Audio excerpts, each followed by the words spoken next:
Muszkatołowa. That's okay. I didn't understand the Polish either. Hi, I'm Matt, and welcome to another edition of Borders on Budgets. On this episode, we are in Torun, Poland, in the Muzeum Piernika, where we will make gingerbread from 500 years ago.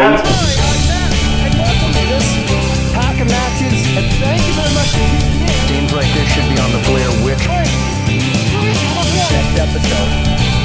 A reminder, Borders on Budgets. Those who are members of the guild can learn the secrets of the recipe, and to be admitted, you're gonna have to take an oath. Do przysięgi trzeba się przysposobić. Start. On your own heart, gentlemen. Don't you? I shall keep all the tools and dishes needed to make gingerbread in good and clean condition. And we've been using this kind of honey to make gingerbreads for over 700 years, because that's how long we've been making gingerbreads here in Torun. Before the gingerbread is prepared, it's an introduction of the array of spices that give this dessert that spicy flavor. Zawsze trzeba pamiętać, chociaż odrobinę tej przyprawy do ciasta sypnąć.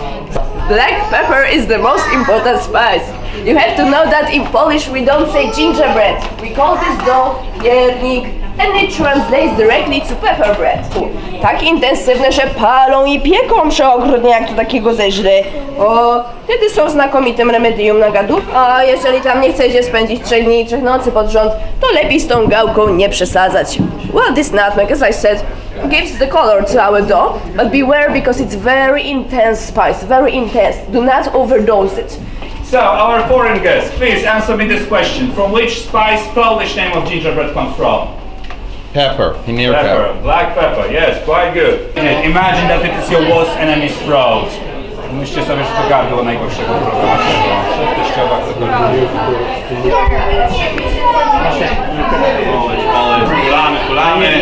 I've taken a lot of photography before, but that's some good handwork. And now press it to make it as flat as our earth. We are in the 15th century. Earth it was still flat then.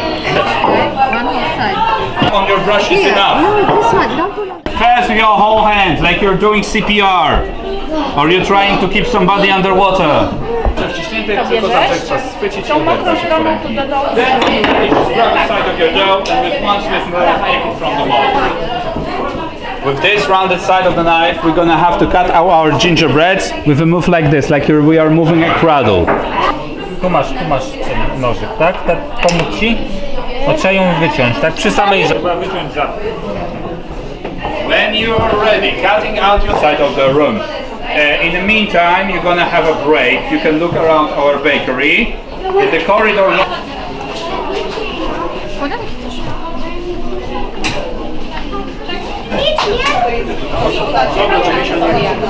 And how long does it take for it to bake?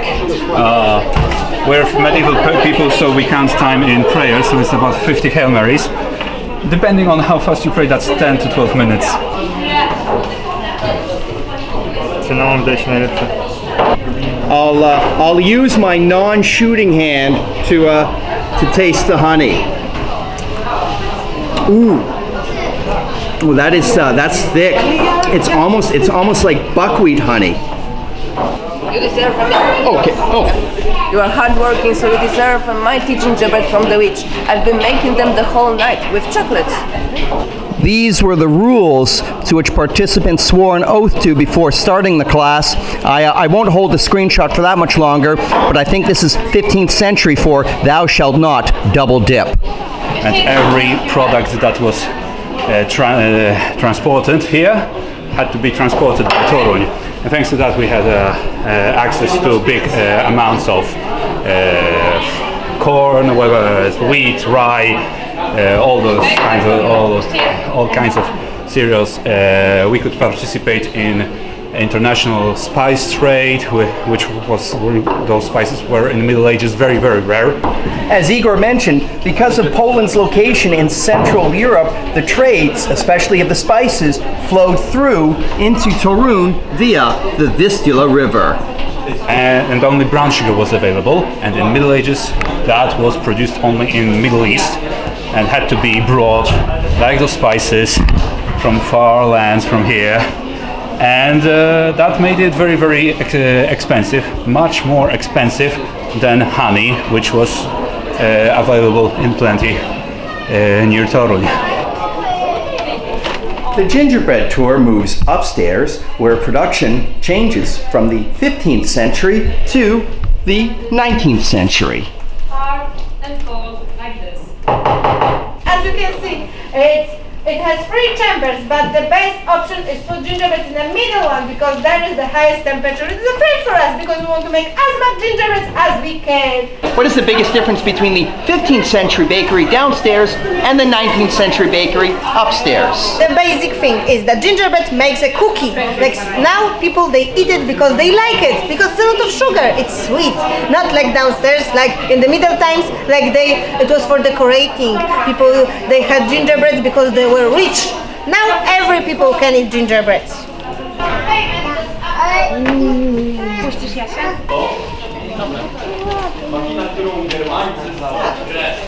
Trzeba się postarać, żeby było widać. Don't be scared. I just said that kind of gingerbread is not good for a lady. Why? Because he said that he will give that to the girlfriend. But it's too simple. One of those secret written oaths downstairs said, if you touch it, you buy it. This has been a delicious episode of Borders on Budgets from the Muzeum Piernika. A reminder, Borders on Budgets, long distance hikes, slices of life, not a lot of money. From Torun, Poland, thank you very much, and I look forward to seeing you on the next episode. Ooh, tunnel! It's a tunnel! Oh, how neat! Woo, woo!